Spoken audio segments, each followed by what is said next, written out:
আবারও মাছ ধরতে গিয়ে বাংলাদেশে আটকে পড়লেন ভারতীয় মৎস্যজীবীরা। বাংলাদেশের মোংলা বন্দরের ফেয়ারওয়ে বয়া থেকে ৭৭ নটিক্যাল মাইল দূরে গভীর সাগর থেকে ট্রলার ও জেলেদের আটক করেছে বাংলাদেশি নৌবাহিনী।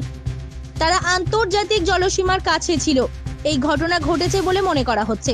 বর্তমানে মোংলা থানায় তাদের হস্তান্তর করা হয়েছে। দুইটা যে সামুদ্রিক ট্রলার, যেটা আমাদের সামুদ্রিক মৎস্য আইন অনুযায়ী আমাদের দেশে প্রবেশ করলে সেটা আইনত দণ্ডনীয় অপরাধ। সেই হিসাবে বাংলাদেশ নৌবাহিনী তারা আমাদের সামুদ্রিক জলাশয়ে প্রবেশ করলে তাদেরকে আটক করে। প্রায় 4টা বা 4:30টার দিকে আমাদের নেভির যে বেস, এই বেজে আসে এই বোটগুলো।